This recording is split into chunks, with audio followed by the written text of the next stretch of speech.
एक बार की बात है, वृंदावन की पावन कुंज गलियों में एक संत रहा करते थे। उनका नाम था कल्याण। वे बांके बिहारी जी के ऐसे अनन्य भक्त थे जिनका रोम रोम अपने आराध्य के प्रेम में रंगा था। एक दिन उनके पास एक सेठ आया।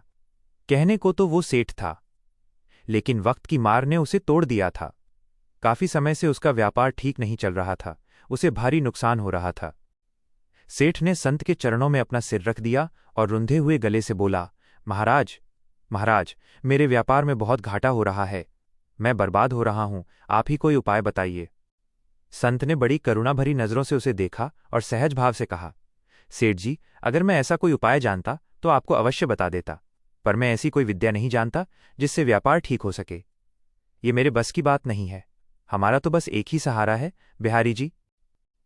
इतनी बात हो ही रही थी कि मंदिर के पट खुलने की मधुर घंटी सुनाई दी। संत सेठ जी को मंदिर ले आए और बिहारी जी की छवि की ओर इशारा करते हुए बोले, सेठ जी, आपको जो कुछ भी मांगना है, जो भी पीड़ा कहनी है, बस इनसे कह दो।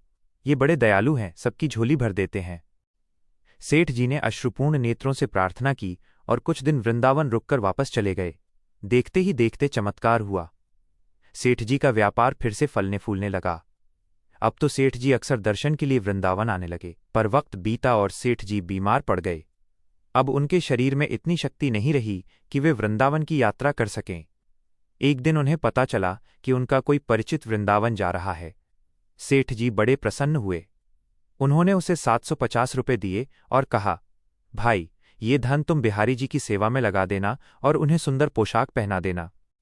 उस भक्त ने वृंदावन जाकर सेठ की इच्छा पूरी की, पर इस सारी व्यवस्था में 249 रुपये ऊपर से खर्च हो गए।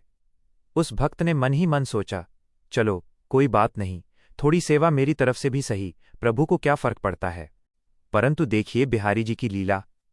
उसी रात साक्षात ठाकुर जी सेठ जी के सपने में आए और बोले, सेठ, तुम्हारी सेवा मुझे मिल गई, मैं बहुत खुश हूं, पर उस भक्त के 249 रुपये ज्यादा खर्च हुए हैं, तुम उसे वो पैसे जरूर लौटा देना।